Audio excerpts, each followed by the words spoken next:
that I didn't really subscribe to. And I think a lot of that was because in my mind, I felt like if someone had created a blunder or did something to offend me or did something to hurt me, that is something that person couldn't get past. Like, when I say that, I mean it more from the standpoint of, if you were a liar, you're always going to be a liar. If you're a cheater, you're always going to be a cheater.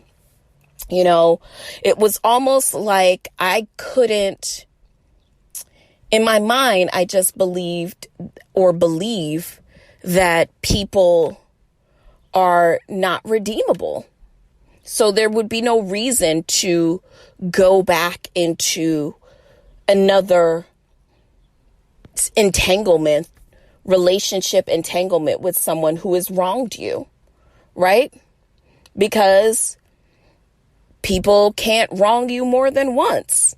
And if you allow someone to wrong you more than once, somehow, some way, we've been sold the fact that been sold the fairy tale that if someone wrongs us more than once, that it is somehow our fault. Now, let me say this. You have as much control over someone's behavior as someone has over your behavior, which is none. I think the more and more we subscribe to the theory that we somehow control the narrative of how people will lead their everyday lives, the more and more we feel like we need to perform to influence how people live their everyday lives. Instead of just living, instead of being the I am being for yourself and not worrying about how you can control and or manipulate someone's behavior.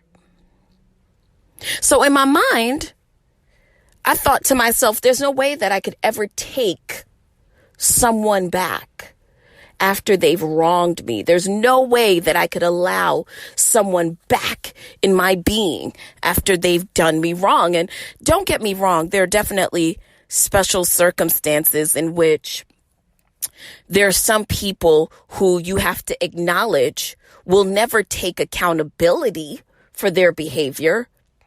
So in you being responsible for yourself, it is important that people who are loose and impetuous and impulsive with their own being, those aren't people that you probably should let around your space, because those people will oftentimes be reckless with your being.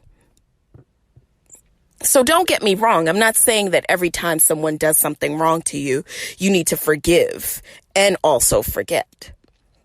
No, that's not what I'm saying. What I'm saying to you is people are redeemable. People can make mistakes and people can change. Now, listen, what you do with that information is totally up to you. And you do have to understand the difference between someone atoning for their mal behavior towards you, or misbehavior towards you, or offense of you. There's a difference. There's a difference between someone being accountable and atoning versus someone who is irresponsible and unaccountable and then being the person that lets that kind of energy back into your space. So how do you know that somebody's changed? How do you know if someone's actually different? Listen, we learn patterns of behavior through consistency. So someone's inability to be consistent will teach you exactly everything that you need to know. The question is, how do you move on? What do you do? How do you move on in those spaces to be able to accept someone back in your life? One of the things that I realized is that I would not get closure in every situation. But in certain situations, I could create closure for myself. Now, this is something that I learned through therapy. I was someone who oftentimes felt like I needed closure, the finale of a conversation, the end all. What I realized is that my ego actually needed a lot of the closure that I was seeking. The closure that would say, hey, they were wrong and you were right. And not only saying that, but having them say it and acknowledge it too. And there are certain situations where that's just not possible. You're not going to get that closure that you seek, but you can create it for yourself. You can accept the fact that this person may never enter your life again, and the season for which they are in your life is over. And even though something was done in offense to you, that does not make you a victim or less of a person. And you can reach even higher vibrationally and find out what in this situation, what was I supposed to get? What am I supposed to learn? Instead of steeping in, why was this done to me?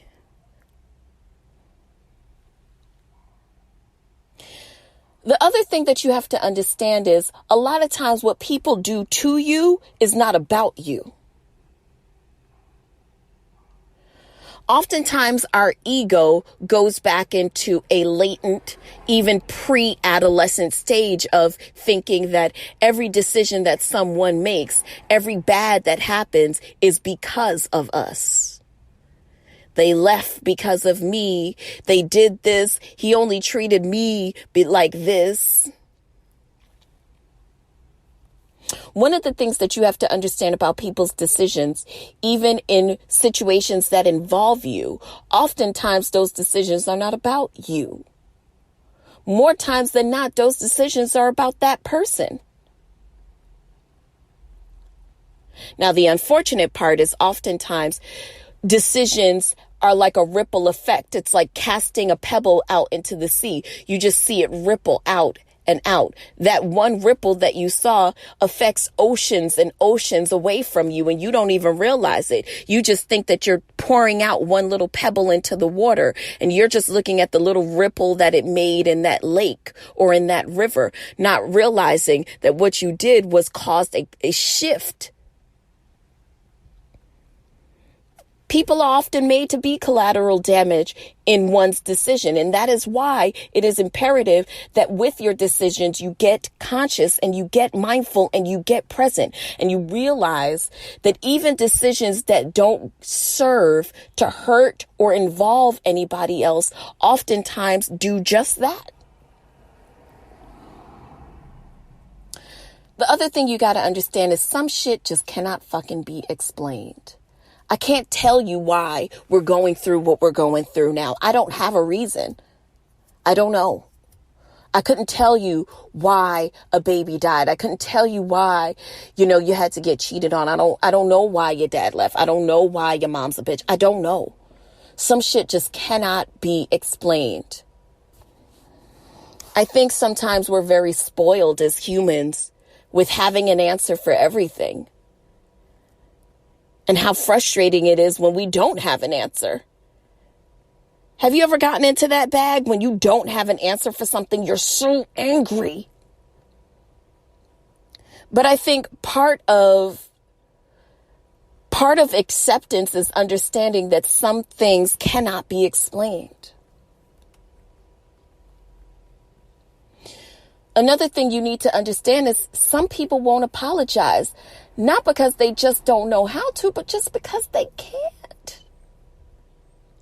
There's nothing more unloving than wanting someone to be and act in a way that they are incapable of. There's nothing less loving than that. It is a very unloving thing to push an emotional agenda on somebody. Listen, I understand sometimes we deserve apologies. So maybe you're not going to get that sorry from your dad that you so desperately need and deserve. Maybe you'll never get that acknowledgement from that person to say, hey, you know what? I hurt you and I'm sorry. But that's okay. You can also love yourself to the point of forgiveness. Not even just forgiving yourself for being in the situation, but forgiving the person who never even asked for your forgiveness. But forgiveness is a gift that you give yourself.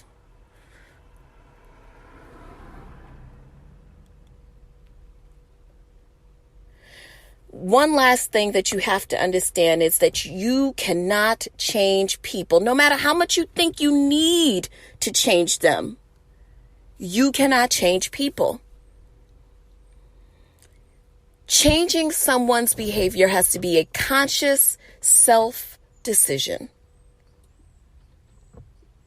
Listen, like I said before, it is egomaniacal for you to believe that you can somehow manipulate and or taint or change someone's behavior. You just can't. I think it's important for you to let someone know how you feel and how you would desire to be treated. But just know that there is not a particular behavior that may solicit that response. Someone has to make an active, conscious choice to make a change.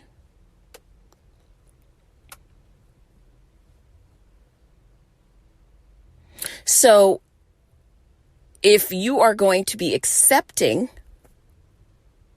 of someone who has made the conscious decision to change,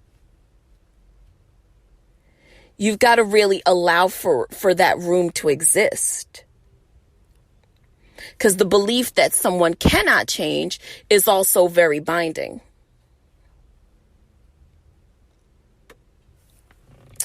Listen, we can't control how and when we choose to accept and emotionally get over things. Even the mere thought of just being told, get over it, sends shivers down my spine, because there's nothing that I hate more than to tell someone to be on an emotional time clock. There's a timer for your emotions. There has to be conducive conditions for change. Just like everything else, you got to set the stage for it, which is the reason why we talk about setting the table for particular things. You've got to set the table for change. You've got to create an energy and an environment that welcomes it.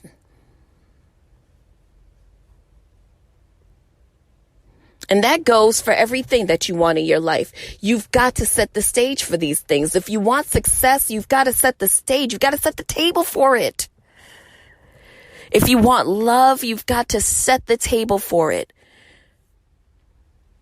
And understand that one doesn't predecess the other. You won't get it and then learn how to live from the space. You live from the space until the space is where you want to be.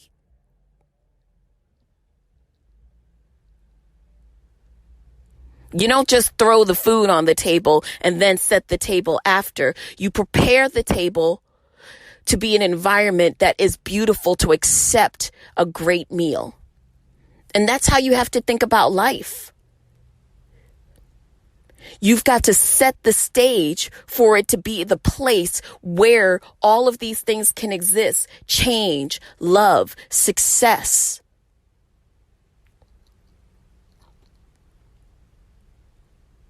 You got to speak to it until you're speaking from it. I love you guys so much for listening. God willing and the creek don't rise. We'll be back for an all new episode next week. You guys, we're almost at episode 100. Listen, I love you guys so much for listening. God bless you. Peace.